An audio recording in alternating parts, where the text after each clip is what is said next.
Morning student. कल हम lesson number 3 के अंतर्गत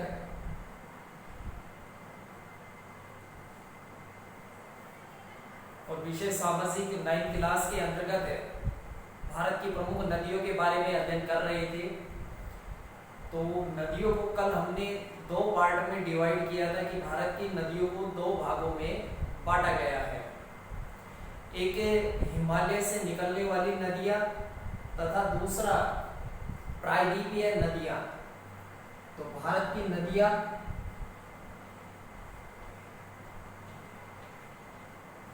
और इसको दो भागों में बांटा था हमने, एक हिमालय से निकलने वाली नदियां तथा दूसरा प्रायद्वीपीय नदियां।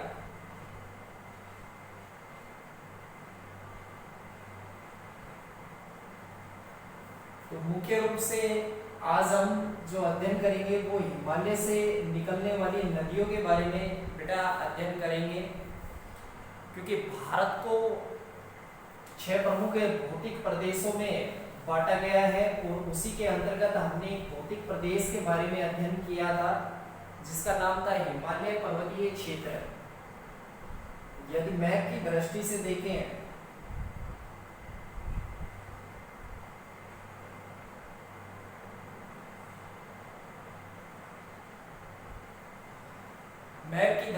देखें तो हिमालय पर्वतीय क्षेत्र की स्थिति कुछ इस प्रकार से है और ज्यादातर नदियों का उद्गम स्थल हिमालय पर्वतीय क्षेत्र ही है। तो हिमालय क्षेत्र से जो नदियां निकलती हैं उनमें वर्ष भर पानी की उपलब्धता रहती है तथा ये काफी बड़ी नदियां हैं।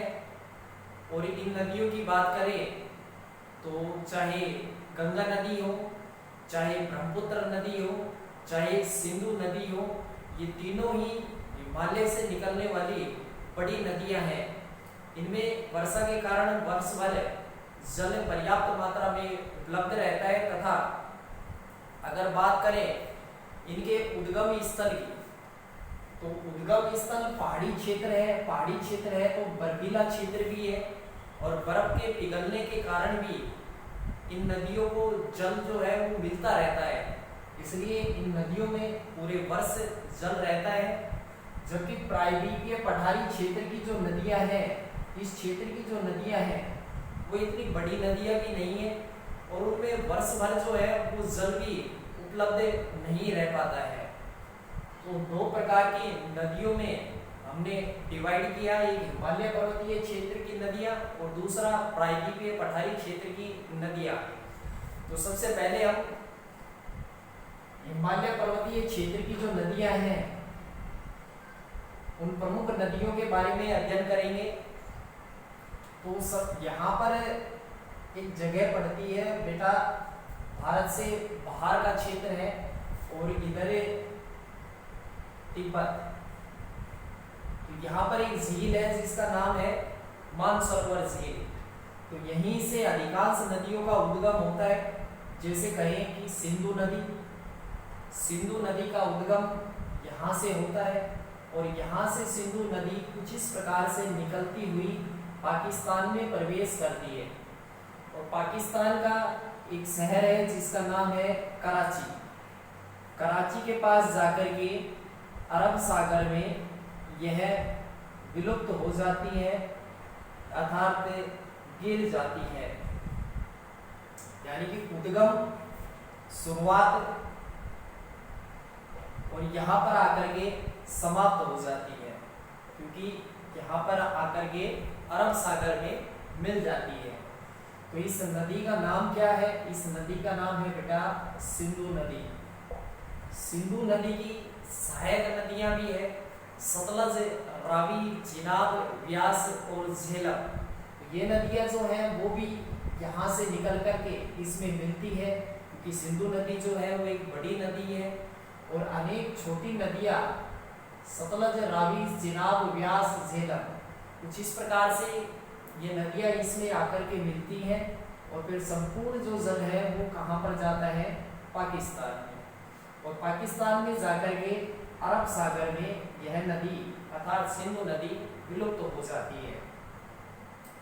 तो सहायक नदी से तात्पर्य छोटी नदियां, अर्थात वे छोटी नदियां जो आगे जाकर के किसी बड़ी नदी में मिल जाती है उन्हें सहायक नदी कहते हैं। तो सिंधु नदी की सहायक नदी सतलज, रावी, चिनाब, व्यास और झेलम। तो सहायक नदियों के नाम जो है वो भी आप याद रखेंगे। और सिंधु नदी का उद्गम स्थल तिब्बत पहाड़ी क्षेत्र मानसरोवर झील के निकट से, और यहाँ से इस दिशा में इस प्रकार से बहने के बाद पाकिस्तान में जाकर के अरब सागर में गिर जाती है। इसी प्रकार से भारत और पाकिस्तान के मध्य एक समझौता हुआ था जिसके अंतर्गत दोनों ही देश जो हैं वो इसके जल का उपयोग कर रहे हैं वर्तमान समय में। हिमालय से निकलने वाली नदियों की बात करें तो अधिकतर नदियां 12 मासी होती है, अर्थात 12 माह इनमें जल की उपलब्धता होती है। इनमें वर्ष भर पानी रहता है क्योंकि वर्षा के अतिरिक्त ऊंचे पहाड़ों पर जो बर्फ जमा होती है वह पिघलने के कारण भी इनको जल मिलता रहता है। गंगा, सिंधु और ब्रह्मपुत्र इस क्षेत्र की यह हिमालय पर्वतीय क्षेत्र से निकलने वाली प्रमुख नदियां हैं। तो तीनों नदियों के नाम भी याद रखेंगे, गंगा, ब्रह्मपुत्र और सिंधु।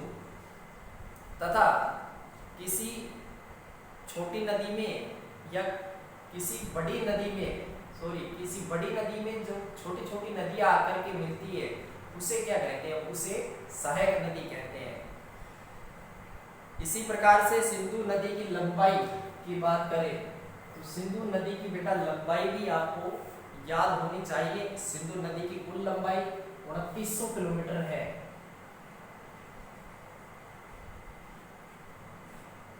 विश्व की प्रमुख बड़ी नदियों में अपना स्थान रखती है सिंधु नदी।